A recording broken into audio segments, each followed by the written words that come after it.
हरिओम। सप्ततितमोऽध्यायः।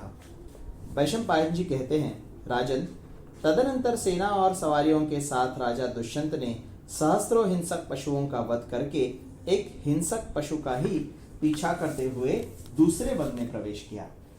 उस समय उत्तम बल से युक्त महाराज दुष्यंत अकेले ही थे तथा भूख, प्यास और थकावट से शिथिल हो रहे थे। उस वन के दूसरे छोर में पहुंचने पर उन्हें एक बहुत बड़ा ऊसर मैदान मिला जहां वृक्ष आदि नहीं थे। उस वृक्ष शून्य ऊसर भूमि को लांघकर महाराज दुष्यंत दूसरे विशाल वन में जा पहुंचे, जो अनेक उत्तम आश्रमों से सुशोभित था। देखने में अत्यंत सुंदर होने के साथ ही वह मन में अद्भुत आनंदोल्लास की सृष्टि कर रहा था। उस वन में शीतल वायु चल रही थी। वहां के वृक्ष फूलों से भरे थे और वन में सब ओर व्याप्त हो उसकी शोभा बढ़ा रहे थे। वहां अत्यंत सुखद हरी हरी कोमल घास उगी हुई थी। वह वन बहुत बड़ा था और मीठी बोली बोलने वाले विविध विहंगमों के कलरवों से गूंज रहा था। उसमें कहीं कोकिलों की कुहू कुहू सुन पड़ती थी तो कहीं झिंगुरों की झीनी झनकार गूंज रही थी। वहां सब और बड़ी बड़ी शाखाओं वाले विशाल वृक्ष अपनी सुखद शीतल छाया किए हुए थे और उन वृक्षों के नीचे सब और भ्रमर मंडरा रहे थे। इस प्रकार वहां सर्वत्र बड़ी भारी शोभा छा रही थी। उस वन में एक भी वृक्ष ऐसा नहीं था जिसमें फूल और फल न लगे हों तथा भौरे न बैठे हों। कांटेदार वृक्ष तो वहां ढूंढने पर भी नहीं मिलता था। सब और अनेकानेक पक्षी चहक रहे थे। भांति भांति के पुष्प उस वन की अत्यंत शोभा बढ़ा रहे थे। सभी ऋतुओं में फूल देने वाले सुखद छाया युक्त वृक्ष वहां चारों ओर फैले हुए थे। महान धनुर्धर राजा दुष्यंत ने इस प्रकार मन को मोह लेने वाले उस उत्तम वन में प्रवेश किया। उस समय फूलों से भरी हुई डालियों वाले वृक्ष वायु के झकोरों से हिल हिल कर उनके ऊपर बार बार अद्भुत पुष्प वर्षा करने लगे। वे वृक्ष इतने ऊंचे थे मानो आकाश को छू लेंगे। उन पर बैठे हुए मीठी बोली बोलने वाले पक्षियों के मधुर शब्द वहां गूंज रहे थे। उस वन में पुष्प रूपी विचित्र वस्त्र धारण करने वाले वृक्ष अद्भुत शोभा पा रहे थे। फूलों के भार से झुके हुए उनके कोमल पल्लवों पर बैठे हुए मधुबोली भ्रमर मधुर गुंजार कर रहे थे। राजा दुष्यंत ने वहां बहुत से ऐसे रमणीय प्रदेश देखे जो फूलों के ढेर से सुशोभित तथा लता मंडपों से अलंकृत थे। मन की प्रसन्नता को बढ़ाने वाले उस मनोहर प्रदेशों का अवलोकन करके उस समय महातेजस्वी राजा को बड़ा हर्ष हुआ। फूलों से लदे हुए वृक्ष एक दूसरे से अपनी डालियों को सटाकर मानो गले मिल रहे थे। वे गगनचुंबी वृक्ष इंद्र की ध्वजा के समान जान पड़ते थे और उनके कारण उस वन की बड़ी शोभा हो रही थी। सिद्धचारण समुदाय तथा गंधर्व और अप्सराओं के समूह भी उस वन का अत्यंत सेवन करते थे। वहां मतवाले वानर और किन्नर निवास करते थे। उस वन में शीतल सुगंध सुखदायिनी मंद वायु फूलों के पराग वहन करती हुई मानो रमण की इच्छा से बार बार वृक्षों के समीप आती थी। वह वन मालिनी नदी के कछार में फैला हुआ था और ऊंची ध्वजाओं के समान ऊंचे वृक्षों से भरा होने के कारण अत्यंत मनोहर जान पड़ता था। राजा ने इस प्रकार उत्तम गुणों से युक्त उस वन का भली भांति अवलोकन किया। इस प्रकार राजा अभी वन की शोभा देख ही रहे थे कि उनकी दृष्टि एक उत्तम आश्रम पर पड़ी जो अत्यंत रमणीय और मनोरम था। वहां बहुत से पक्षी हर्षोल्लास में भरकर चहक रहे थे। नाना प्रकार के वृक्षों से भरपूर उस वन में स्थान स्थान पर अग्निहोत्र की आग प्रज्वलित हो रही थी। इस प्रकार उस अनुपम आश्रम का श्रीमान दुष्यंत नरेश ने मन ही मन बड़ा सम्मान किया। वहां बहुत से त्यागी विरागी यति बालखिल्य ऋषि तथा अन्य मुनिगण निवास करते थे। अनेकानेक अग्निहोत्र गृह उस आश्रम की शोभा बढ़ा रहे थे। वहां इतने फूल झड़कर गिरे थे कि उनके बिछौने से बिछ गए थे। बड़े बड़े तून के वृक्षों से उस आश्रम की शोभा बहुत बढ़ गई थी। राजन, बीच में पुण्य सलिला मालिनी नदी बहती थी जिसका जल बड़ा ही सुखद एवं स्वादिष्ट था। उसके दोनों तटों पर वह आश्रम फैला हुआ था। मालिनी में अनेक प्रकार के जल पक्षी निवास करते थे तथा तटवर्ती तपोवन के कारण उसकी मनोहरता और बढ़ गई थी। वहां विषधर सर्प और हिंसक वन जंतु भी सौम्य भाव मतलब हिंसा शून्य कोमल वृत्ति से रहते थे। यह सब देखकर राजा को बड़ी प्रसन्नता हुई। श्रीमान दुष्यंत नरेश अप्रतिरथ वीर थे। उस समय उनकी समानता करने वाला भूमंडल में दूसरा कोई रथी योद्धा नहीं था। वे उक्त आश्रम के समीप जा पहुंचे जो देवताओं के लोक सा प्रतीत होता था। वह आश्रम सब ओर से अत्यंत मनोहर था। राजा ने आश्रम से सटकर बहने वाली पुण्य सलीला मालिनी नदी की ओर भी दृष्टिपात किया जो वहां समस्त प्राणियों की जननी सी विराज रही थी। उसके तट पर चकवा चकई किलोल कर रहे थे। नदी के जल में बहुत से फूल इस प्रकार बह रहे थे मानो फेन हो।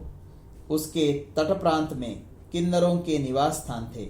वानर और रीछ भी उस नदी का सेवन करते थे। अनेक सुंदर पुरीन मालिनी की शोभा बढ़ा रहे थे। वेद शास्त्रों के पवित्र स्वाध्याय की ध्वनि से उस सरिता का निकटवर्ती प्रदेश गूंज रहा था। मतवाले हाथी, सिंह और बड़े बड़े सर्प भी मालिनी के तट का आश्रय लेकर रहते थे। उसके तट पर ही कश्यप गोत्रीय महात्मा कण्व का वह उत्तम एवं रमणीय आश्रम था। वहां महर्षियों के समुदाय निवास करते थे। उस मनोहर आश्रम और आश्रम से सटी हुई नदी को देखकर राजा ने उस समय उसमें प्रवेश करने का विचार किया। टापुओं से युक्त तथा सुरम्य तट वाली मालिनी नदी से सुशोभित वह आश्रम गंगा नदी से शोभायमान भगवान नर नारायण के आश्रम सा जान पड़ता था। तदनंतर नरश्रेष्ठ दुष्यंत ने अत्यंत उत्तम गुणों से संपन्न कश्यप गोत्रीय महर्षि तपोधन कण्व का, जिनके तेज का वाणी द्वारा वर्णन नहीं किया जा सकता था, दर्शन करने के लिए कुबेर के चैत्र रथ वन के समान मनोहर उस महान वन में प्रवेश किया, जहां मतवाले मयूर अपनी केकाध्वनि फैला रहे थे।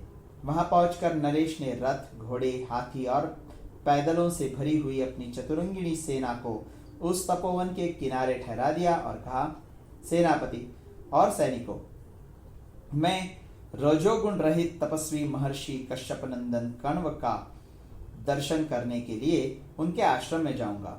जब तक मैं वहां से लौट न जाऊं तब तक तुम लोग यहीं ठहरो। इस प्रकार आदेश दे नरेश्वर दुष्यंत ने नंदनवन के समान सुशोभित उस तपोवन में पहुंचकर भूख प्यास को भुला दिया। वहां उन्हें बड़ा आनंद मिला। वे नरेश मुकुट आदि राज चिन्हों को हटाकर साधारण वेशभूषा में मंत्रियों और पुरोहित के साथ उस उत्तम आश्रम के भीतर गए। वहां ये तपस्या के भंडार अविकारी महर्षि कण्व का दर्शन करना चाहते थे। राजा ने उस आश्रम को देखा मानो दूसरा ब्रह्मलोक हो। नाना प्रकार के पक्षी वहां कलरव कर रहे थे। भ्रमरों के गुंजन से सारा आश्रम गूंज रहा था। श्रेष्ठ ऋग्वेदी ब्राह्मण पद और कर्म पूर्वक ऋचाओं का पाठ कर रहे थे। नरश्रेष्ठ दुष्यंत ने अनेक प्रकार के यज्ञ संबंधी कर्मों में पढ़ी जाती हुई वैदिक ऋचाओं को सुना। यज्ञ विद्या और उसके अंगों की जानकारी रखने वाले यजुर्वेदी विद्वान भी आश्रम की शोभा बढ़ा रहे थे। नियम पूर्वक ब्रह्मचर्य व्रत का पालन करने वाले सामवेदी महर्षियों द्वारा वहां मधुर स्वर से सामवेद का गायन किया जा रहा था। मन को संयम में रखकर नियम पूर्वक उत्तम व्रत का पालन करने वाले सामवेदी और अथर्ववेदी महर्षि भारुंड संज्ञक साम मंत्रों के गीत गाते और अथर्ववेद के मंत्रों का उच्चारण करते थे, जिससे उस आश्रम की बड़ी शोभा होती थी। श्रेष्ठ अथर्ववेदीय विद्वान तथा पूगयज्ञ नामक साम के गायक सामवेदी महर्षि पद और क्रम सहित अपनी अपनी संहिता का पाठ करते थे। श्रेष्ठ अथर्ववेदीय विद्वान तथा पूगयज्ञीय नामक साम के गायक सामवेदी महर्षि पद और क्रम सहित अपनी अपनी संहिता का पाठ करते थे। दूसरे द्विज बालक शब्द संस्कार से संपन्न थे। वे स्थान, करण और प्रयत्न का ध्यान रखते हुए संस्कृत वाक्यों का उच्चारण कर रहे थे। इन सब के तुमुल शब्दों से गूंजता हुआ वह सुंदर आश्रम द्वितीय ब्रह्मलोक के समान सुशोभित होता था। यज्ञवेदी के रचना के ज्ञाता क्रम और शिक्षा में कुशल, न्याय के तत्व और आत्मानुभव से संपन्न, वेदों के पारंगत, परस्पर विरुद्ध प्रतीत होने वाले अनेक वाक्यों की एक वाक्यता करने में कुशल तथा विभिन्न शाखाओं की गुण विधियों का एक शाखा में उपसंहार करने की कला में निपुण, उपासना आदि विशेष कार्यों के ज्ञाता, मोक्ष धर्म में तत्पर, अपने सिद्धांत की स्थापना करके उसमें शंका उठाकर उसके परिहार पूर्वक उस सिद्धांत के समर्थन में प्रवीण, परम प्रवीण, व्याकरण, छंद, निरुक्त, ज्योतिष तथा शिक्षा और कल्प, वेद के इन 6 अंगों के विद्वान, पदार्थ, शुभाशुभ कर्म, सत्व रज तम आदि गुणों को जानने वाले तथा कार्य मतलब दृश्य वर्ग और कारण मतलब मूल प्रकृति के ज्ञाता, पशु पक्षियों की बोली समझने वाले, व्यास ग्रंथ का आश्रय लेकर मंत्रों की व्याख्या करने वाले तथा विभिन्न शास्त्रों के प्रमुख विद्वान वहां रहकर जो शब्दोच्चारण कर रहे थे, उन सब को राजा दुष्यंत ने सुना। कुछ लोक रंजन करने वाले लोगों की बातें भी उस आश्रम में चारों ओर सुनाई पड़ती थी।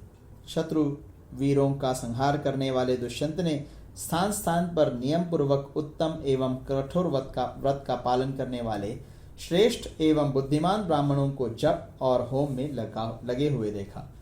वहां प्रयत्न पूर्वक तैयार किए हुए बहुत सुंदर एवं विचित्र आसन देखकर राजा को बड़ा आश्चर्य हुआ। विजयों द्वारा की हुई देवालयों की पूजा पद्धति देखकर नृपश्रेष्ठ दुष्यंत ने ऐसा समझा कि मैं ब्रह्मलोक में आ पहुंचा हूं। वह श्रेष्ठ एवं शुभ आश्रम कश्यप नंदन महर्षि कण्व की तपस्या से सुरक्षित तथा तपोवन के उत्तम गुणों से संयुक्त था। राजा उसे देखकर तृप्त नहीं होते थे। महर्षि कण्व का वह आश्रम जिसमें वे स्वयं रहते थे, सब ओर से महान व्रत का पालन करने वाले तपस्वी महर्षियों द्वारा घिरा हुआ था। वह अत्यंत मनोहर, मंगलमय और एकांत स्थान था। शत्रुनाशक राजा दुष्यंत ने मंत्री और पुरोहित के साथ उसकी सीमा में प्रवेश किया। इस प्रकार श्री महाभारत आदि पर्व के अंतर्गत संभव पर्व में शकुंतलोपाख्यान विषयक 70वां अध्याय पूरा हुआ।